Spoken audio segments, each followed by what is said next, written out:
За сайн байна өрхөн үзэгчдээ. Тархинакер подкастын хайлж дугаараар Дэнсмэ гэж бүсгүйтэй уулзж байгаа. Энэ дараагийн хүн төрлөختөн бидний дэргэд байна гэдэг энэ номын зохиогч. Тэгээ номынх нь энэ гарчиг нэг анхаарал татаад яхаараа дараагийн хүн төрлөختөн бид нар энэ дэргэд байдгийг бид нар өөрсдөө биш юм уу? Бидний өөрөө хүмүүс биш юм уу гэж бодож байгаа байхгүй. Тэгээд дааврыч ярьцлах төрлөө. За сайн байцгаана уу? Энэ шин ямар амгалан айлтгая. За үнэхээр тэгээ дараагийн хүн төрөлтөнд бидний дэргэд байна гэдэг ном байж байгаа. За энэ маань болохоор яалтч яахгүй бидний дэргэд далд ертөнцөж байж байгаа тийм ээ. Одоо усуучин өстө өссөн бүсэг яриад ирсэн байгаа шүү дээ. Сүнсний өгөгдөл, далдын ертөнц, далдын ухамсар гэл тийм ээ. Өссөн бүсэг яриад ирсэн. Энэ маань болохоор зүгээр нэг тийм давлгаа биш. Давлгаа биш. Өссөн бүсээгүй дэлхийн хүн төрлөختөн өөрөө дэлхийн өөрөө одоо энерги 900-д шууд шилдээд одолж байгаа хгүй. За тэгэхээр яаж юм гэхээр өссөн бүсээгүй хүмүүсүүд бид нар өөрсдөө тэрлүү бэлтгэдэг орох цаг болчиход байгаа. Болчиход байгаа гэсэн. Өөртөө шиг тэгэл нэг ажил гэргээл нэг 50 амгалан амьдрал явж байдаг нэгсэндээ цаг хугацаа дууссан гэсэн үг байх юм шиг нэгсэндээ тий. Бидний дэргэдэгтэр одоо бидний хажууд цуг зэрэгцээд амьдарч байгаа юм шиг сэтгэл төрөд байгаа байхгүй. Наад чи яг зөв. Бидний дэргэд одоо яг зэрэгцээд амьдарч байгаа бидний үг дээдсийн язгуур гэж зүйл байж байгаа. Язгуур гэж зүйл бий. За энэ язгуур гэж зүйл маань 2005 онд одоо 2005 оноос эхлээд гарч ирсэн зүйл байдیں۔ За энэ болохоор юу вэ гэхээр Чингис хааны алтан ургийн бодлогоор за нэгэн хүн гэж байгаа шүү. Нэгэн хүн 2005 онд яг тэр алтан ургийн бодлогын дагуу тахлаг гэж зүйлийг яг тэнгэрийн тахлаг гэж зүйлийг хийсэн. За хийхэд тэр өг дээдсийн язгуур маань одоо нөгөө хэлсэн байдаг шүү. Нострадамус нөгөө нэргэлний их хаан тэнгэрээс мунаа гэж хэлсэн байж дээ тийм үү. За Чингис хааны хөг цэргүүд бас тэнгэрээс мунаа гэж хэлсэн байж дээ. Үнэхээр одоо хүн одоо тэнгэрээс буугаад ирэх юм уу? Тийм ээ. Тэгвэл хизээч хүн тэнгэрээс бууж ирэхгүй шүү дээ тийм ээ. За тэгвэл бидний хажуунаас гэнтхийн нэг хүн ч юм уу би Чингис хаан боллоо шүү. Би нөгөө өөдөө хатан байх шүү гэд гараад ирэхгүй тодорхой. Тэгэхээр яалч яахгүй бидний хажууд язгуур гэж бидний өг дээдсийн язгуур гэж зүйл яг бидний үр хүүхдээ хайгаад ямар ариун сэтгэлтний сав хаана вэ? Түүнийгээ эрен суралцлаад одоо тэр хүнд шингэж орох тийм процесс явагдаад эхэлчихсэн байж байгаа. 2005 онд одоо бүр ингээд маш их одоо тэр битгийл одоо энэ номон дээр чинь одоо энэ Орбус гэдэг ингээд байж байгаас Орбус гэдэг ингээд байж байгаа. Энэ ном NASA-гийн эрдэмтэд хөлтөр энэ Орбус гэдэг чинь нөгөө сүнсэн бөмбөлөг гэсэн үг шүү дээ юм бол монголоор хэлэх юм бол NASA-гийн эрдэмтэд хөлтөр энэ Орбус гэж зүйл байна. Яг бидний дэргэд оршин байж байна. Энэ зүйл чинь маш их ухаантай юм байна. Тийм ээ? За ингээд ингэчихсэн. Маш их ухаантай юм байна. За тэгээд эн чинь газар тариалангийн ингээд хажууд байх юм бол тэр газар тариаланг маш сайхан ургуулж байна. Гэр оронд байх юм бол тэр гэр орны уур амьсгал маш сайхан байна. Үр хөвгтүүд одоо ухаантай байна гэдэг ингээд бүр ингээд судалгаа хийчихсэн байгаа. Тэгвэл бидний өвөг дээдс Чингис хаанаас эхлээд тэр алтан ургийн бодлого гэдэг зүйл дээр чинь за тэр үед нь тэгээрээ ингээрээ гэсэн бошгон дотор байж байгаа. Тэ? Яг тухайн үед нь цагийг алдахгүй одоо би нөгөө нэгэн хүмүүн хийгээд за тэр язгуур гэж зүйлүүдийг одоо энэ язгуур гэж зүйлүүдийг амьлуулан болгож ирсэн байдаг. 2005 онд шүү дээ. 2005 он. Тэгээд яг хүмүүс ингээд нөгөө зургийн аппаратаар аваад ингээд гэрэл зураг угаалгацсан нэг тийм цасан бөмбөлөг шиг юм тийм зуны халуунд ч мөртлөө нэг цасан бөмбөлөг шиг юм ингээд гэрлэн дээр нь зурган дээр нь гэрэл зөгцсөн байдаг харагдаад тэрийг л одоо энэ язгуур гэж нэрлэдэг байна та. Ер нь бол энэ нөгөө NASA-гийн эрдэмтэд бас их гоё судалгаа хийсэн байна. Энэ одоо гэрлийн хугарлын болов тийм ээ? Нарны хугарлын болов эсвэл манай энэ бидний авч байгаа аппаратын дээр ноорох ч уу гэдэг ингээд нэлээх судалгаа хийгээд үзсэн. Гэвч хизээч тийм байгаагүй. Тэгвэл манай энэ тархины үеэр бууж ирсэн энэ маш олон мөр цас ингээд бодогдсон юм шиг. Тэр тухайн үед чинь өдөөс цас удраагүй шүү. Ингээд харахад зөв юм юм уу? Тэгээд утаа аппаратанд ингээд далдын ертөнцид ингээд дүрс буугаад ингээд ирсэн байгаа. За энийг 2005 оноос ахгуулаад маш их тахилган дээр энэ маш их олон хүмүүс мэдж байгаа угаасаа. Одоо энийг сонссон хүмүүс байгаа. За тэгээд энэ дээр маш олон гайхамшигтай үйл хэрэгүүд зөндөө болсон. За түүнийг миний хувьд бол кино найруулагч, киноны зохиолч, за тийм мэрэгчлээ хүн Аз болоход би энэ сайхан түүхэн үйл хэрэгт гэрч болон оролцоод эдгээрийг одоо өөрийн биеэрээ зарим нь баримтжуулж аваад за тэгээд яг газар дээрс нь суралжлаад тийм ээ. За газар дээрс нь усуудаас асуугаад энэ чинь хүний гэрч гэдэг чи одоо энэс илүү ямар гэрч байх юм. Тийм үстэй. За таньж мэдэхгүй танихгүй усуудаа за та юу гэж хэлв? Таны бие дээр яаж нээж ийн гэд бүр ингээд асуу сургалаад ингээд ярихад ердөөсөө усууд маань тэр дороор асуултыг мэдээж хариулаад ийм мэдрэмж болж байна. Ингэж тэгж тэгээд баримтат кино хийгээд Монголын одоо хэд хэдэн телевизээр бол маш их цацаж тэгээ ард түмэнд түгээн дэлгэрүүлсэн. Энэ тахилганд бол Чингис хааны дээд язгуурын тахилганд маш олон хүмүүс хамрагдаж орсон. Эндээс орсон, энийг ойлгосон, улбаасан усууд өнөөдөр маш гайхамшигтай сайхан явж байгаа. Тэр үйл эргээрээ янз янзын одоо ингээд эргээд сонсож байхад одоо янз янзын яг энэ далд ертөнцийн тухайд бас амжилттай явж байгаа усууд байж гэн тийм ээ. Тэгэхээр бас маш их үр дүнгээ нөлөөлөл өгсөн байна гэж одоо эргээд одоо 2005 оноос өмнө чи 2025 он эргээд харахад бол энэ үнэлгээс харахад бол үнэхээр цаг хугацаа чинь батлаад байгаа байхгүй юу юм бол тийм ээ. Тэгэд энийг одоо язгуур сүнсэн бөмбөлөг гинэ тий. Язгуур гэж нэрлээд одоо барууныхан бол Америкчууд Орбус гэж нэрлэсэн байна шүү дээ. Энэ тэгээд хүнд шингэдэг гэж хэлэх гээд байна уу? Энэ хүн шингэдэг гэж хэлэх гээд байна. Хүн шингээд яасан? Шингэсэн хүн нь өөрчлөгдөд байна гэдэг. Ариун сэтгэлтний савнд шингэнэ гэж байгаа шүү дээ. Ариун сэтгэлтний савнд. Энэ язгуур маань. Савн гэдэг. Язгуурт одоо бид тоогдохгүй дээрэл тулаа явж байгаа байхгүй юу? Ариун сэтгэлтэн гэдэг чинь одоо өнөөдөр бид нар чинь те үнэн байх, зөв байх, бусдын төлөө гэсэн сэтгэлтэй байх тийм ээ. Бусдын төлөө явдаг байх гэдэг одоо ингээд ариун сайхан чанарууд байна шүү дээ. За тэгэл өвгд эцгийн үнэт сургаал, өвгд эцгийн гэрээслэл зарилгыг биелүүлдэг байх гэдэг ингээд явчихж байгаа. Энэ чинь бол ариун чанар шүү дээ, тийм үү? За нөгөө талд нь болохоор одоо юу гэдгийг одоо янз янзын хүмүүс худалж, хуурамч, хулгайч одоо юу гэдэг тийм ээ. За тэгэл одоо буруу замаар явж гэн будаагтай гişнэр. За тэгэл дээрэс нь арх удаг, элдв ханга одоо юу н буруу замын ихлүүд нь штэ. Тэдэрт бол мэдээж шингэхгүй л гэсэн байна. Тэгэхээр ариун сэтгэлтний савнд шингэсэн хүн яг гэхээр та гайхамшиг бүтээнэ гэж байгаа штэ. Энэ тэр юу юм? Одоо мэдээлэл юм уу? Эсвэл энерги юм уу? Юу юм? За язгуур нь. Язгуур нь. Язгуур нь ер нь бол оюун санааны ер нь мэдээлэл гэсэн үг шүү. Энэ ямар учиртай гэсэн үг вэ гэхээр ердөөсөө одоо янз янзын өнгө өнгөөр явж байгаа юм чи одоо өнгөгийн тийм байгаа өнгөгийн ногоон цэнхэр гэл шар тий алтан шалгалт байж байгаа. За тэгэхээр алтан ургийн болгон дээр болохоор алтан шалгалт нь болохоор хаадуудын өнгө. Хаадуудын язгуур ахна шүү. Би одоо энийг одоо хэлэхэд бол яг үгээр бас нэг эзэн хаан маань бидний дэргэд эзэн хаан маань 99,000-ны ноёд эрдэмтэн баахтрууд тийм ээ хаадууд хаттууд тэр үеийн гайхамшигтай эрдэмтэн мэргэд хувилгаан одоо юу гэдэг тийм ээ тэр бүх усууд язгуураараа хүрээд ирсэн л гэсэн хэлэх гээд байна. Яг энэ бидний дэргэд язгуураараа хүрээд ирсэн зарим усууд нь шингээд тийм ээ тэр үйлийг нь хийлгээд та нэрэд бодоод үзэлтэй 2005 онд бид нар өдөөсөө хизээч одоо сүнсний сэрэлт дардын ертөнц гэж ярьдаг үл гэсэн шүү дээ. Тийм ярьж исэн хүнийг одоо энэ чинь солиорцсон хүн байна л гэж хардаг гэсэн шүү дээ. Одоо бол тэгж тэр ямар ч үед одоо хийж ингээ ярихад гайхах юм байхгүй. Хүн бүхэн л одоо та сүнсний сэрэлтээ игээрээ энэ тэрэ гэж яриад хэлсэн байж байгаа. Тэ? Тэгэхээр энэ ч одоо яаж юм гэхээр цэнхэрн гэхэд одоо юу яаж байгаа шүү дээ. Цэнхэрн гэхэд хүүхдийн язгуур. Хүүхдийн. За ногоон гэхэд л эрдэмтэн мэрэгдийн язгуур гэл. Ингээл янз янз. Энэ цагаан язгуур нь штэ. Цагаан гэхээр одоо өдөөсөн бас л гинтийн одоо нэг нас явах насанд болоогүй тийм одоо эрдэмтэн мэрэгдийн язгуур гэсэн. Гэх мэтчлээ одоо ингээд юу хатсан байж байгаа штэ. Тэгээд нэгэн зүйл хэлэхэд ер нь бол дардын ертөнц гэж байж байна. Дард ухамсар гэж байна. Хоёр янзын байх нь штэ. Дардын ертөнц, дард ухамсар хоёр янзын байж байна.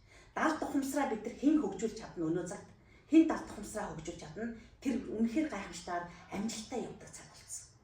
Хэн дардын ертөнцийг мэдэрч чадна мөн ялгаагүй энэ өвөг дээдс мөнгө тэнгэрийнхээ эвэл татах цаг болчихсон гэсэн баггүй юу. Тэгэхээр бидний өвөг дээдс Чингис хаан тэнгэрийн хүчийг авдаг гэсэн. Тэр тэнгэрийн хүчийг аваад яасан бэ? Их гүрнийг байгуулсан. Тэнгэрийн хүчийг авч байгуулсан. За тэгвэл өнөө цагийн 21-р зууны өнөөдөр бид нар яах юм? Авах юм уу? Тэнгэрийн хүчийг авах юм уу? Тэгвэл өнөө цагийн 21-р зууны бид нар тэнгэрийн хүчийг авах цаг нь болцсон. Тэнгэрийн хүч гэж байна. Бид нар тэрийг авмаар байна. Бид нар тэрийг мэдмээр байна, тийм үү? За хүчээ авмаар байна. За дээрэс нь өвөг дээдс Чингис хааныхаа ивэлийг хүртэн барай. Тэгэхээр Тэнгэрийн хүч гэдэг байх нь өвөг дээдсийн Чингис хааныхаа ивэл гэдэг байна шүү дээ. Ивэлийн хүчийг авмаар байхгүй юу? За авмаар тэгээд юу нь болохгүй хаа. Яамаар хүн авмаар шүү дээ. Тийм, авмаар шүү. Үнэхээр энэ 3 сая хэдэн зам мөнгөнд бүгдийг авч болдог л аваад өгчмөр шүү. Тийм. Тэгэхээр ер нь бол дэлхийн хүн амын 8 тэрбум хүний баг 80% баг судалгаа хийсэн байсан шүү дээ. Ингээд зомби төрөлтэй болсон. Энэ яасыг харахад хүн байвчиг оюун ухаан нь өдөөсөө зомби. Энэ яагаад зомби болсон гэвэл өдөөсөө нөгөө нэг сүнсний гацалт гэж нэг юм байгаад байгаа. Сүнсний гацалтанд орсон. Тийм сүнсний гацалттай усууд яаж нэгвэл одоо энэ амьдрах итгэлгүй болсон, амьдрах сонирхолгүй болчихсон тийм ээ. Гутралд орсон. Тэгээд өдөөс юу ч хийх сонирхолгүй болсон, гутралд орсон. За тэгэхээр нөгөө сүнсний хэмжээс гэж яриад эхэлсэн байж байгаа тийм үү. Тэгэхээр 3-аас 9 дэх үлдсэн хэмжээс байд юм байна л да, сүнсний хэмжээс нь тийм. Тэгэнгүүт ихэнх хүмүүсүүд нь 3-аас 5 дахь хэмжээсэн дээр явж байгаа юм байна. 5 дахь хэмжээс нь бас учиртай одоо мань битээс авахгүй 6 дахаараа орох гээд тийм ээ. Энэ одоо сүнсний хэмжээс энэ тэнгэр бурхан өвөг дээдс гэж яриад байгаа усууд ч одоо нөгөө 6 дахь руугаа орох гээд ингээд явж байгаа усууд байх нь шүү. За тэгсэн чинь сүнсний одоо хэмжээсийн 3 дахь хэмжээсэн дээр гаццсан. Юу ч их сонирхолтой болсон. Тэ? За ингээд нэг боолын сэтгэхүйтэй гэдэг чинь боолын сэтгэхүй гэхээр байгаа шүү дээ. Ямар ч тийм нийгэмд ямар ч тийм сонирхолгүй бүх юмыг одоо хэн нэг намайг авах ёстой. Эсвэл одоо тийм надад мөнгө өгөх ёстой. Би тэрүүгээр тижээлдэх ёстой гэж бодцсон. Тэгээд ер нь тийм итгэхгүй усууд чинь яалч чадахгүй сүнсний хэмжээсэндээ гацсан байж байгаа усууд байна шүү. Тэр хэмжээстэй усууд тийм ээ хүссэн хүсээгүй одоо тэр хүнд өөрт нь өвөг дээдссэн ч гэдэг юм уу тий одоо босоо болно чи одоо энийг хий боломж гаргаж өгöd гэдэг. Тэрийг хийхгүй. Тэгээ одоо өдөөсөө тэрийг хийхин тулд хүн оюун ухаанаараа сэрэх ёстой. Сэрхийн тулд зүгээр унтж хэтэж сэрэхгүй шүү дээ. Хичээх хэрэгтэй, хайх хэрэгтэй, сурах хэрэгтэй, судлах хэрэгтэй, боловсрох хэрэгтэй цаг нь болчиход байгаа байхгүй. Эрдэм мэдлэг гэдэг чинь энэ тэмдгүү байж. Тийм үү? За хаасайгүй. Тэгвэл мэдрэмж ямар нэгэн одоо эрдэм мэдлэг чамд юу өгч юм? Мэдрэмж өгч иléвэл чамайг аврах. Эрдэм мэдлэг биш үү? Тийм үү? Мэдрэмж өгчөж хүн өөрчлөгддөг. Мэдрэмж өгөхгүйгээр эрдэм мэдлэг чихээд байх юм бол тэр чинь галзуурал болно. Тэгэхээр танд ямар нэгэн мэдрэмж өгнөд тэр сүнсний гацалтаас сэрэх тийм мэдрэмж өгөх гээд байна да. Тэр тэгэл жоохон гацалтнаас сэрэх мэдрэмж өгчвөл тэр хүн зүгээр тэрлүүгээ тууштай бүр маш тууштай явдаг байна л да. Маш тууштай нэг хоёрдугаар давхаараа одоо өөрийнхөө амьдралын хоёрдугаар давхаараа усан орж ирж байгаа гэсэн үг байхгүй юу. Тэгэхээр тийм хүн бол өстой юу ч бүтээж чадна. Та хэрвээ нэг одоо ингээд гунигтай амьдрал хийцүү тийм ээ утралд орцсон байгаа бол энэ хэмжээсээ гарах хэрэгтэй болж байгаа байхгүй. Тэгэхээр Монголын хаадын гүн ухаан Монгол хүн бүхэн гэж байгаа шүү. Хүн бүхэн та гайхамшиг бүтээхийн тулд төрсөө гэж байна. Тийм үнцэнтэй, тийм хувь зүйтэй гэж. Тэгвэл бид нар тэгээд за ингээд тийм ингээд нэг өөрөндөө дарагдаал тийм ээ амьдрах итгэхгүй болчихвол одоо за Монгол улс төрөлхтөнгөө сүнэх гэж байгаа юм чигээ бодоод байж болохгүй шүү дээ. Монгол улсын сүнхийг мөнгө тэнгэрийн таалд болохоос биш бусад гүрнийдийн таал биш байдаг байна шүү дээ тийм ээ. Тэгэхээр бидний өвгдөөс Чингис хаан мөнгө тэнгэрийн хүчийг авч ийсэн юм аа гэдгийг л хүмүүс маш сайн ойлгох хэрэгтэй болж байгаа юм л да. Тэгэхээр энэ номон дээр одоо бүхэл бүтэн тэр язгуур гэдэг чинь хаанаас гарч ирдیں۔ Тэр муу ёрийн сүнс одоо хүний биеийн шинкээр яадیں۔ Язгуур шингэсэн хүн яадیں۔ Тийм ээ? За тэгээ энэ язгуур гэдэг чинь зөвхөн манай монголчууд одоо тэр хийчээ юу гүү юу? Их сурвалжид хаана ийм вэ? Бүх юм энэ номон дээр бичээстэй байж байгаа. Бичээстэй байж байгаа. Байж байгаа. Тэгэхээр миний сонирхоод байгаа зүйл бол наад язгуурчин танилт. Тэгээд наад чинь ингээд зүгээр ламбо янз бүрийн хүмүүс гал дахиад уулангаа дахиад чинь тэр болгон дээр гараад идэх юм уу? Эсвэл тусгаалan зориулагдсан юм дээр гарч ирээд тэгэд үндэ шингдэг юм бол гэдгийг л одоо мөрөөл та. За энийг 2005 онд анх яг алтан уургийн одоо бодлого буюу зарилгын дагуу хийсэн хүн бол одоо хүссэн хүсээгүй эдгээр бүхний анхдагч гэж биелдэг. Анхдагч хүн бол Чингис хааны дэлхийн академийн ерөнхийлөгч өөрийгөө хун тайж гэдэг усуд хэлдэг тийм ээ. Яалтаж яахгүй Италийн хун тайж нар өөрсдийн биеэр хурж ирээд тэр хүн хун тайж цолыг олгоцсон байхгүй юу. Тэгээд тэр чинь хүн чинь өөрийгөө хун тайж гэх нь аргагүй шүү дээ тийм үү. Тэгээд хун тайж давааны багш маань хамгийн анхны тайлга таглах тэнгэрийн тахилгаараа энэ эдгээрийг буулгасан байдаг. За би тэр үед нь яасан бэ? Би чинь кино найруулагч одоо хүн чинь би чи студид хүн шүү дээ. яг тухайн үед нь газар дээр нь энэ бол сэтгэхүйн хувьд бол маш хүнд сэдв байхгүй юу? 2005 оныг хараад үзэлтэй бөөнөр маань дөнгөж дангаж соёолж исэн юм шүү дээ. Харин шашин одоо биш дэлгэрц ийд хүчээр авч исэн үе тийм үү? 2005 онд ч дөнгөж одоо бөөнөр маань ста эд хүчээ авах гад тий дөнгөж соёолоод ингэ байж ах үед энэ тахлаг маань болоод Тэнгэрийн хүч, Тэнгэрээс одоо нэг мөнгө төгрийн язгуур гэж зүйлийг яалтчихгүй буулгаж ирээд далдын ертөнцид. За тэр үеэс хамаг зүйлүүд эхэлсэн байт юм аа. Хамаг зүйлүүд эхэлсэн байт. За одоо байж таасахгүй байж. За. Давны багш одоо нэг фантаж мань байна уу? Байлгүй яах вэ? Та ер нь тэрнтэй ямар хамаатай? Би бол одоо хот ургийн хамаатай. Дээрээс нь би баруун гарын шав. Хаан чинь би баруун гарын оёг олон шавнартай байхгүй юу? Тэгээ би хэлж байгаа. Би бол баруун гарын чинь шав шүү. За. Өөртөө цолгочод авах. Би бол баруун гарын шаваа ялтаж байгаа. За. Ямар үйл хэрэг эхэлж байна? Одоо сүүлийн үед нам чимэг болчлаа. Ер нь бол тэр хүний толгой гор ингээд бас нэг төрцгийнхэн ч гэдэм юм одоо юу гэдэм сонсчихвол их олон зүйлийг Монголд бүтээдээ. Ер нь бол далдын ертөнцид одоо тийм ээ тэр хүнд нийгэм штэ. Тэгтэл эдгээр зүйлийг ярихад за энэ чинь солиорцсон созиотой хүн байна да гэж дүгндэг байсан шин. Тэгвэл одоо гараад нөгөө багш маань ярих юм бол хин чи тэр хүнийг энэ солиотой хүн байна гэж ярихгүй. Оо ямар гайхамшигтай би одоо тэгдэм үү гэж суралцаад хэвээр тэгээ явж штэ. Одоо бол юу ээж ийн үгээр дараагийн нэгэн гайхамшигтай зүйлийг угаасаа хийгээд эрдэмтэн хүн шүү дээ. Има хийгээд сууж байгаа. Ер нь эрдэмтэн хүн даруу их мөрөн дөлгөө гэж одоо тийм байх юм да. Баруун гарын шав нь одоо яалтж авахгүй тэрийг үүсцэн мэдэрсэн хүн учраас яасан бэ нөө төмөн олондоо энийгээ баруун гарын шав нь одоо язгуур ирээд бас нөгөө мөрөөдлийн баг руу нарах гэдэг дахиад байгаа юм шиг. Одоо мөрөөдлийн баг руу жариж арахгүй байхаа гэж шүү дээ. Оцсон явж байгаа юм шиг удаа гэж. Гэхдээ одоо яах вэ? Энийг уншаад үзээрэй. Намайг мөрөөдлийн баг орхосон энийг уншчихвал дэлхийн NASA-гийн эрдэмтэд төлтөр энэ чинь ийм юм биш үү? Энэ чинь ийм байд юм биш үү гэдэг бас нэг мэдээд авчвал зүгээр аа. Энэ язгуурыг болох техникийг зөвхөн давааны багшил хийнэ гэж хэлэх гээд байна уу? Ер нь алтан ургийн бодлогоор дамжиж ирсэн тэнгэрийн тахлаг гэж тусдаа тахлаг. За манай нөгөө төрийн тахлаг гэж одоо наадан болчдөг шүү дээ тийм үү? Тэр юм тахлаг биш ээ. Одоо наадан болоод морь уралдуулах тийм ээ. Энэ нь өдөөсөө биш. Тэнгэрийн дуудлагатай тийм ээ. Тэнгэрийн дуудлага гэдэг чинь одоо тэр хүмүүс тэнгэрийн эсэнд боловсруулдаг. Хүн хүнд итгэлтэй гайр оролцдог тийм тахлаг байдаг. За тэгээд одоо би нэг зүйлийг хэлэхэд 2005 оноос тэр тахлагыг хийснээс хойш одоо та бүхний тэр тийм ээ тэр уул овоог хараарай. Тэрнээс өмнө байсан уул овоог эргээд үзээрэй. Тэ? Ёстой нэг архины шил таягаар дүүрэн лээ. Одоо яа тийм таяг тэнцэг аяжгаар хөлн зүгээр очно гэд хүмүүс хэлчих тийм үү. Яа тийм тэр таягаар дүүрэнс овоо байсан шүү дээ. За эргээд нэг та бүхэнд нэг зүйлийг бас хэлье. Эрт дээр үед тийм ээ бидний өвөг дээд 13 дугаар зуунд суврах болсон хаадууд байна уу? Бодод үзье. Суврах гэдэг чинь тийм ээ хүн ингээд шавардаа сайхан урлагийн бүтээл хийсэн байгаа зү дээ. Эрт за 13 дугаар зууны үеийн суврах ил байна гэж хизээч бид нар хайхгүй шүү дүгнэдэ. Тэгвэл 13 овоотой чулуугаар босгосон овоонууд л бид нар харна шүү. Тэгэхдээ 13 овоотой чулуугаар босгосон овоо нь хөвсгөл байд юм байл шүү. 13 дугаар зууны үе. Тийм ээ.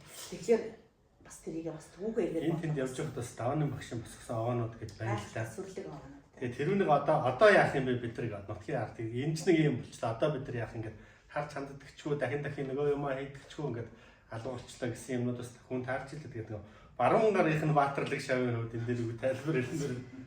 Яг вэ ямар ч хэлсэн давааны багшийг би юу гэж боддог вэ?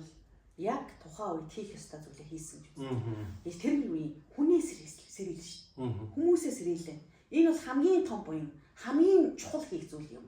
Тийм ээ. Тэгжээж бид нар одоо өнөөдрийн 2025 онд хинчгэл одоо сүнсний сэрэл далд ертөнц одоо далдын ухамсар явж шээ. Хэрвээ тэр үед сэрээлэгүйсэн бол одоо бид нар яах юм бэ? Яана. Дэлхийн ингээд энергийн хувьд хөгжөөл гэдэг тийм ээ. Бидний одоо оюун ухаан төр хөгжөөд байгаа шүү. Маш хурдтай хөгжөөд байгаа байхгүй юу? Хамгийн гол нь өнөөдрийн 24 цаг чинь эргээд биднийг харсан чинь 12 цаг болтлоо. Тэ? 24 цаг байж 12 цаг болтлоо хурдтай өсөж шүү. Тийм ээ. Тэгэхээр би багшигаа юу гэж хэлж гинөө юу гэж өмгөөл хийх гэж гинөө гэхээр ердөөсөө л яалтж яахгүй тухайн үед хүмүүсээс хэлсэн. Одоо энэний тухай ярьж байгаа, энэний тухай хийж байгаа усад бүгдээрээ давааны багшийн тэр тахилганд орсон, тэр лекцэн сонссон ус байгаа шүү дээ. Үнэхээр ялтч явахгүй анхдагч чимийг одоо анхдагч л гэж хэлнэ шүү дээ. Өөр яах юм бэ? Одоо бол давааны багш бол ямар ч хэлсэн ном бүтээлээ гэж байдгаараа байж байгаа тийм. За надруу бас олон хүн бичдэг юм а давааны багштай нэг уулзаад өгөөч яриад өгөөч гэдэг. Ямар ч бас ихний яж чинь баруун гарыг шавтай нөө яа тэгж байгаа дөхөнд ямар ч ихний баруун гарыг яриад өгч. Тэгээд нэг ийм зураг яваад байдаг. Давааны багшийн тайлханд оролцсон хүмүүс ингээ малгай дээр тэмдэг болгоо хийж байж байгаа шиг. Гэр орондоо хавртаа ингээд залцсан байж байгаа шиг. Энийг сонирхсан чи зургийг авсан хүн өөрөө гинэ. Өөрөө байна. Би байна. За нэг сайхан энийхээ тайлбарч тийм. За энэ маань их гайхамшигтай. За 2005 онд давааны багшийн хамгийн анхны тахилга. За энэ тахилга. Би түрүү хэлсэн чинь Нострадамус нэрглэний хаан тэнгэрээс буунаад гэсэн. Хүн тийзэж тэнгэрээс буухгүй гэж. Гэнтхэн Баатар ингээд унаад очихгүйс юм яах гэсэн. Тэнгэрээс юу ирэх юм? Бидний өвд эцэг язгуур ирэх нэш нөгөө генний мэдээж шингээсэн язгуур очих гэдэг юм уу. За тэгсэн чинь яаж ийм гэхээр энэ хамгийн анхны тахилгын энэ арт талд нөгөө яргатын богны ам байхгүй юу? За энэний арт талд одоо ингээд уул тэр мод байж байгаа. Энэний эзэн хааны энэ урдлаар энэ хавар одоо хүмүүс байгаа байхгүй зураг. Хүмүүсүүдийн зургийг би авах гэдэг байхгүй юу? За. Ингээд за доод талд нь нөгөө 50 мамлаа хийчихсэн нөгөө тахилгаа хийх гээд ингээд байж байгаа. За энэний зургийг нь авахтаа би авсан. Авахтаа би Чингис хааныг авна гэж би хизэж бодоогүй. Зүгээр л би тэр хүмүүсийн зургийг л дараад явчихсан. Би ч тэр тухай чи зураг дарах бичлэг хийх хүнээс ярилцлага авах үүрэгтэй хүн байлаа шүү дээ. Хэдэн онд юм бэ? 2005 онд. 2005 онд. Хамгийн анхны 8 сарын хэдэн дээр нь бичсэн байж байгаа. За ингээд байжсэн чинь зураг ингээд авсан чи зааны дүрс бууцсан. Усад заримдаа энийг юу л компьютер аргаар хийсэн. Эзэж тийм компьютер арга хийн гэж байхгүй. Авсан хүн би өөр амьдараа яриад сууж байна. Би тэнгэрийн дор өвд эзэх өмнө буруу зүйлийг ярих, буруу зүйлийг үйлдэх болохгүй. Тийм ээ. Нэгсэндээ би энийг хийлээд явж байна гэдэг маань би Чингис хааныхаа гэрээсэл зарилгыг би биелүүлээд явж байгаа нэгэн бүсгүй. Би ямар нэгэн удган хүн биш. Зарим хүмүүс намайг удган уу инээтрээ явуулсан. Би зүгээр л уран бүтээлч хүн. Тийм ээ. Нэг сүнсэн сэрсэн байж магадгүй. Жоон тэгж хэлвэл. За тэгээд би яагаад гэрээс зарилгыг биелүүлэх гэж байна гэвэл одоо энэ эзэн хаан мөнх тэнгэрийн тухай яриад байгаа усууч дандаа мөнх тэнгэр өвд эзэхийн гэрээс зарилгыг биелүүлэх гэж байгаа байхгүй. За энэ дээр яа гэвэл Чингис хаан хэлсэн байдаг. Юу хэлсэн байдаг? Одоо эргээд 800-ны дараа эргээд бодоход бидний өвгдээс нэг үг нь гэрээслэл зарилэг нь явж идэг шүү дээ. Тэр юу гэж Чингис хаан хэлсэн байдаг юм.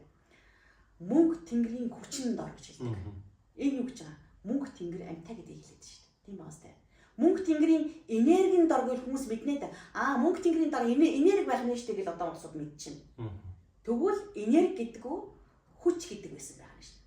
Тэгвэл мөнх тэнгэрийн хүчин дор гэдэг чинь одоо дэлхийд даяар яах гэж байна вэ? Энергийн нэрийн зурчил одоо болоод байна шүү дээ. Тэрийг хэлээд байна. Хоёрдугаар мэд түгэ, мэдүүл түгэ. Энэ бол зүгээр л гэрээслэл зарлаг мэд гэж тушаацсан байна. Тушаалсан байна. Тийм үү? Мэд. Юу мэд гэстэй? Мөнх тэнгэр амьтаа байдгийг мэд. Өвөг дэвс эргэж ирснийг мэд. Тийм үү? Нөгөө авиа үсэг амьлын сэрж айлцсан зарилгийг сануулна гэдэг шиг. За тэгвэл мэд. За мэдсэн бол хүн яах юм? Мэдсэн хүн түгэ. Мэдүүл гэдэг чинь мэд түгэ. Тийм түгэ гэсэн үг гэж хэлдэг. Тийм байгаас тэ.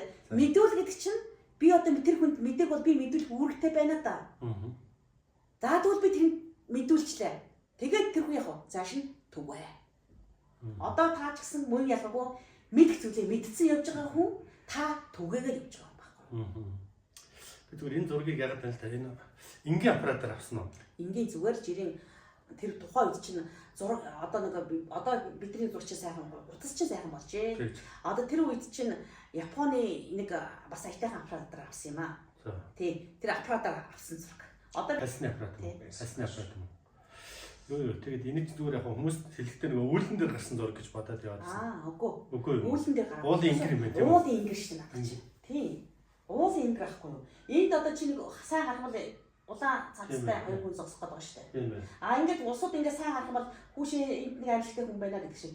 Энэ хамар надад чөтгөр шиг байна. Хоёр үдний юм байна гэж харагдаж байгаа зү. Тийм байна. Тэгэхээр нөгөө усууд хэлдэг. Баруун талд нь бурхан, зүүн талд нь жөтгөр гэж хэлдэг үстэй. Тэр шиг зүүн талд нь одоо ийм дүрс бууцсан.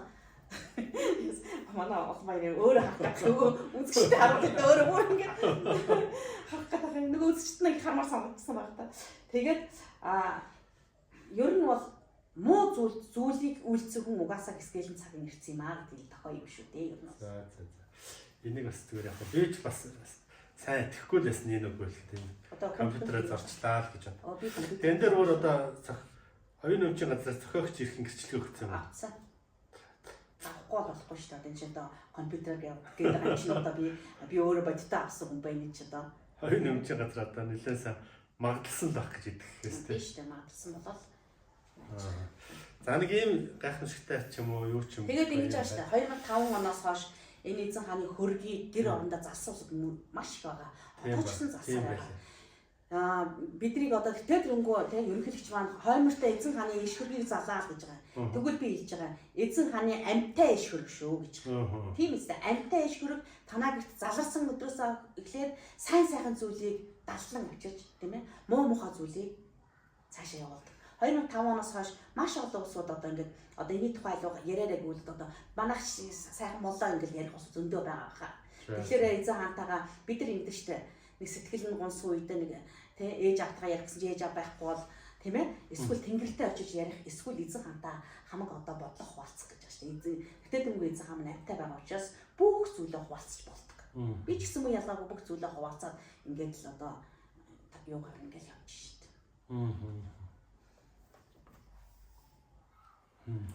Тэгэхээр юу хэлэх гээд байна вэ гэхээр бидний өвгдөөс Чингис хаан Далдын ертөнцид тийм ээ нөгөө Есүс Христ элч үйлч Будда элч үйлч за тэгвэл бидний өвгдөөс Чингис хаан Далдын ертөнцид одоо ялцсан шүү.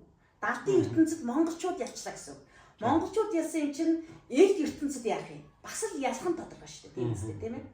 Тэгэхээр хүмүүсүүд минь Монголын ард түмэн минь монголчууд минь битгий гунаарай, битгий цөхрөөрэй, урагшаага тэмүүлээд байгаарай, тийм ээ? Өөрийгөө одоо энэ далд талаач гэсэн бүх юм хөгжүүлээд ирлээрэй, тийм ээ? Та бол гайхамшиг бүтээхийн тулд төрж мэдлсэн болохоос биш, зовх гэж ирээгүй шүү. Та энэ хорвоодоор жаргах гэж ирсэн болохоос биш, тийм ээ? Тэмцэлдэх гэж ирээгүй шүү. Гэт бас нэг хэлье. За. Ер нь бол яг Монгол улс гэдэг одоо бид нар төрмөр гэдэг жоохон тэмэрхүүл байгаа шүү дээ хүн болгоно сэтгэл дондор байгаа. Тэгээд за давааны мөгшин баруун гар гэх юм уу тэр одоо хоёр ном байгаа шүү дээ нэг гол мөрийн он шидэт дэлхүүр хоёр. Тэрэн дээр ч юм уу одоо ер нь энэ гарц гаргалгаа юу байна? Яамаар явуулах хэвээр Монгол төрийн бодлогоор яг яах хэвээр гэдэг талаас нь. Ер нь бол гарц гаргалгаа гэвэл байж байгаа. За юу вэ? Чингис хааны төр барих онол гэдэг билээхэн байж байгаа. За. Тэр Чингис хааны төр барьжсэн онол. Тийм ээ. Дааны багш 205 яг улс төрийг бэлтгэсэн. Улс төрчдийн одоо улс төрчдийг бэлтгэсэн гэсэн үг.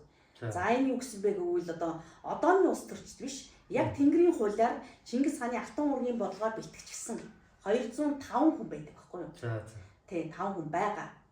За ер нь бол тэгээд би нэг зүйлийг хэлье. Зарим хүмүүсүүд ингэдэг байхгүй юу? Юу яриад байгаа юм бэ? Өнгөрсөн баларсан түүх яриад одоо 13 дугаар зууны түүхээр одоо тийм ээ улс төрийг барих гэдэг байгаа мó гэж ярьдаг байхгүй юу? Тэгэхээр би нэг л зүйлийг хэлдэг.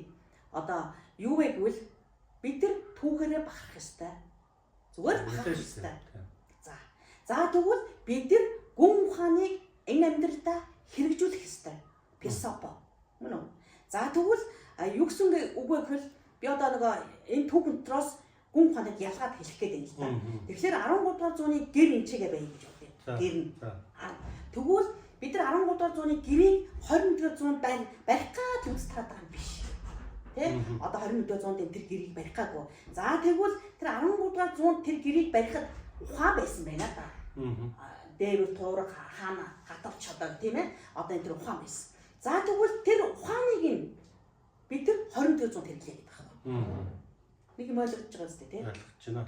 Тэр гэрийг өнөөдөр бид чирхэх байгаа гэж. Тэгвэл тийм яг тэрнтэй адилхан улс төрчсөн мөн ялгаагүй. Бид нар өнөөдөр яг ч эзэн хаан шиг тийм морин дээр морин унаад дахиад явахгүй шүү дээ. Гэхдээ эзэн хаан ямар үе байсан бэ гэвэл 13 дугаар зуунд нөгөө боолын нийгэмтэй байсан шүү дээ. Тухайн үед чинь тэр нийгмийн хүнээ боол болгон хэрэгэлдэг, зардаг. Тэгвэл Чингис хаан яасан бэ нөө? Тэр боолын нийгмийг байхгүй болгохын төлөө явж ирсэн шүү дээ. Үй одоо хүн чинь одоо хорвоо ертөнцөд жаргах гэж ирсэн. Чи яагаад энэ хүнийг боол болгоод байгаа? Маа тунбоо гэдэг мөнгийг зохиогоод энэ тунбоо боол болгон хэрэглээ гэж бидний өвд ийсэн. Дэлхийн агуу их соёл бичлэг бүтээсэн байна шүү дээ. Тэгээ бид нар чи өнөөдөр мөнгийг өстой боол болгон хэрэглэх байдал өөрсдөө мөнгөнийхөө боол болчиход эсрэгээр явж байгаа байхгүй юу? За тэгсэн чи яаж 13 дугаар зуунд тэр одоо ямар нэгэн газар дайлар мордоод имэ тэмээ боллоо гэхэд эзэн хаан яасан гэхээр соёлыг устгадаггүй байсан гэж боддоо. Соёл устгадаггүй дайныг хийдэг байсан. Ямар гайхамшигтай юм бэ тийм үстэй.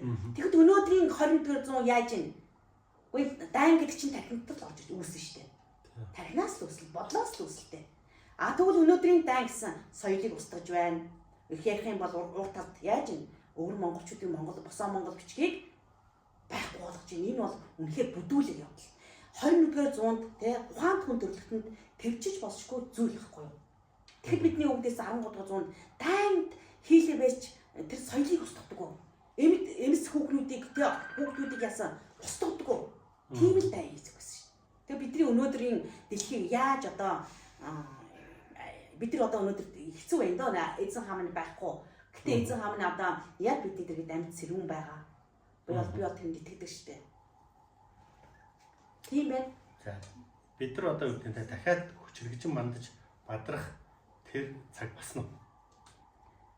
Ер нь бол Тэнгэрийн цаг болцсон шүү. Болчихсон байна. Хизээ бид нар тэнд хүрэх юм. За тэнд хүрэхийн тулд бид нэр хүн бүхэн сэтгэлгээгээ өөрчлөх хэрэгтэй. За. Адаглал бид нар штэ одоо нэг ямар болгоход орсон байдаг вэ гэхээр эхнээсээ л бүх хүн яа гэв мөнгөний болгоход орсон байна. Нэг юм хийг одоо та жишээ та гайхамшиг бүтээгээр төрсөн байхгүй юу? Энэ үзэж байгаа усууч та гайхамшиг бүтээгээр төрсөн байхгүй юу? Тэгтэл юу гай болоод байна? Мөнгөн улмаас гай болоод байгаа штэ. Тэр гайхамшиг бүтээж чадахгүй байгаа байхгүй. Тэгэхээр мөнгөний болгоход орсон. За сэтгэл зүйн хүнд болгоход орчихсан явж байна.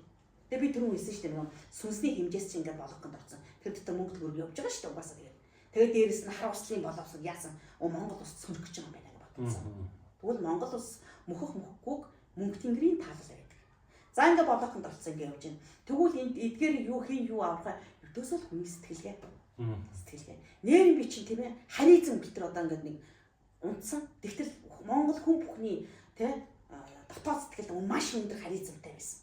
Манай Чингис хааны ахуй харизм юм ганцхан үгэн дээрс би гараад бишрээ шүтдэг шүү дээ. Юу гэж нэг Чингис хааны харизм гэдэг чинь бусдыг өөртөө соронзон мэдхийг хийж байгаа шүү дээ тийм ээ. Тэгсэн чинь Чингис хаан яасан? Сэтгэлийн эзэмдсэн цагт би энэ хаанадах вэ гэл. Вау энэ үг бол өдөөсөө ямар гайхамшигтай харизм илэрхийлэл вэ? Хүний сэтгэлийг мөнгөөр эзэмдэх юм уу? Үгүй шүү дээ. Үгүй байхгүй юу? Тийм ээ. Тэгэхээр хүний ингээ би эргэтэн гэдэг чинь бас бүх юмд хэрэгтэй шүү дээ тийм ээ. Бүх юм одоо үүрэгтэй гэсэн. За тэгвэл хүний тарих гэдэг чинь хуурддаг хэрэгтэй байт юм байна. Хуурддаг. Ингээд ингээл инээмсэглэл ад жаргалын грамаа өөрсөж ялгараад явж байдаг. Хүний тарих гэдэг чинь аюу хөөрхөн хуурддаг. Гэвч тэр даалт ухамсарт нь мэдчихэж байгаа шүү дээ. Бид өөрөө мэддэг байх гэж бодож байна. Даалт ухамсарт муу зүйл бодоод авах бол муу зүйлийг тэр тарих хийгээл авчдаг. Муу зүйл бодоод авах. Сайн зүйл бодох юм сайн зүйлийг хийгээл явждаг. Даалт ухамсарт нөгөө нэг сайн муу гэдэг ялгах чадвар байхгүй. Гэвч хүний сэтгэл гэдэг бол сайн мууга жинхэнэ ялгах. Муу үннийг мэдсэн цагт хизээч түүнийг хүлээн зөвшөөрдөг. Хүн бүхний дотоод сэтгэлгээ боддоо.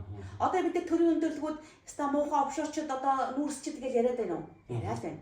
Тэд нар чи яасан? Тархиан хуурцсан байхгүй юу? Би ч айгүй мундаг сэргэлэн цаваа. Аюу их маш их мөнгийг олсон. Тэнд ч өгөөдөө нийт ч одоо бодоод өгдөг гэдэг үү. Ингээ би чинь маш сэргэлэн цаваа юм байна гэж тархиа хурч яваад идэг. Гэвч сэтгэл нь нэг л өдөр хэзээ нэгэн цагт өдөрт байд юм уу? Өдөрт нэг удаач гэдэг юм уу? Хөөе таагаа атомны имийг ингээд тамиг замшруулаад байна шүү өдөөсөө гэд ингээд тоошдог өөрөө. Тэгэнгүүт нөгөө нойроос гялсэрээс би стом мандах гэж өөрийгөө ингээд бодуулаад. Тэгэхээр хүний сэтгэл гэдэг чинь үннийг мэдсэн цагт хизээч хуурддаг шүү. Хизээч нэрэн бурууны талд ордгоо гэсэн үг. Тэгэхээр хүн бүхэн тийм байх юм шүү. Тийм гайхамштай. Хүн ихээс төрөлтөөр тийм гайхамштай төрсөн байх нь шүү дээ.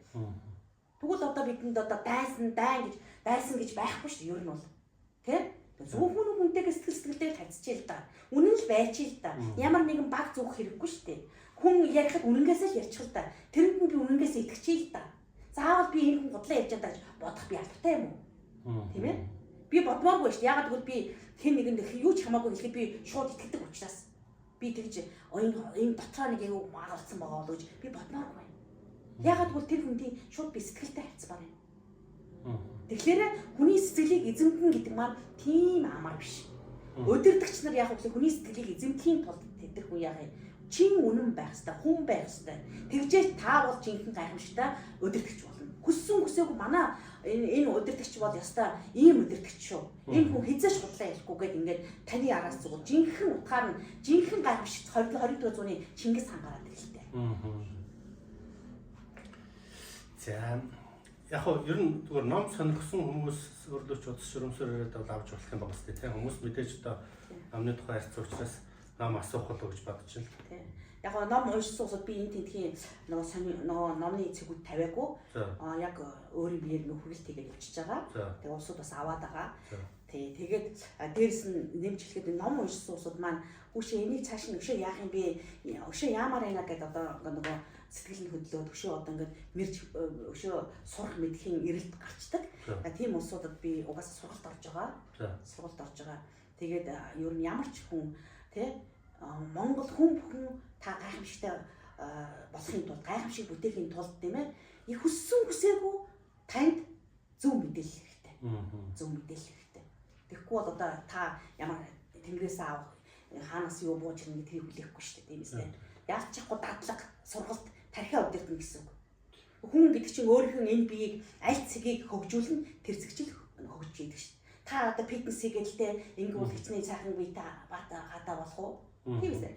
Тархиа хэдий чинь хөгжүүлэн хэдий чинь нөгөө тэр нэг матах өвчин элдв хангаа хөгшил төвтэй байдаггүй гэж байна шүү дээ. Тийм ээ. Тэгэхээр одоо 21-р зуун чинь дэлхийн одоо тэр шилжилтийн энергийн 90-100 болчиход байна. Хүссэн үсээгүй энэ бие чинь тийм хурдтайгаар 90-100-д нэхэд байдаг. Бид тэр одоо тэгээ хөгжүүлэхгүй ингээд суугаад байж болохгүй.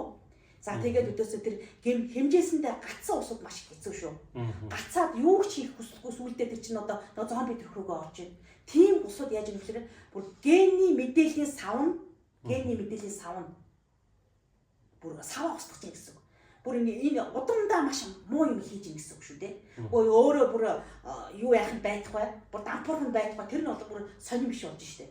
Өөрийнх нь гений мэдээллийн савыг устгана гэдэг бол одоо удмын одоохон мэдээллийн сав устгана гэдэг бол хүн болж төрсний хамгийн амжилттай үзэгдэл болж байна. Тэр сүнсний гацалтаасаа дээшээ 3-аар хэмжээсэндээ 4 болох. 4 дээсэн бол 5 бол 6. Ингээд дээшээ хөгжөөд явах юм бол тэр сүнсний одоо гений мэдээллийн савыг улам гайхамшигтайгаар хариуцуулна. Тэр илч вэ, дадч вэ, ертөнцид тэр гайхамшигтай зүйлийг бүтээгээд хийгээд эхэлнэ. Тийм л болно гэсэн үг байна. За нөгөө юмны баг амттай гэдэг шиг яриагаа энэ хүргээд өндөрлөө. Тэгээд дор бол утсын тавь. Тэгээд Дэнсмагийн одоо дотоод ертөнц рүү бол энэ хүрээд өнгөлөө. Тэгээд яг хаа цаашаа илүү гүнзгийрүү сонирхох бол өөртөө сургалт хийж байгаа юм байна. Номын аваад уншиж болох юм байна. Ингээд урилгыг хүлээж авсанд танд баярлалаа. За баярлалаа. Би ч гэсэн бас улан баяртай маш их баярлалаа. Манай улан баяр бол өдөөсөө сүнсэн сэрцэн хүмүүсийг шууд төөж авдаг. Тэгээд түмэн олон танилцууд дэлгэрүүлдэг. Энэ маань мөн л ялгаагүй нөгөө Чингис хааныхаа гэрээсэл зарилгыг бас л өвүүлдээд байгаа нэгэн бэлгтэн байгаа шүү. Ингээд бас танд бас баярлалаа. За баярлалаа.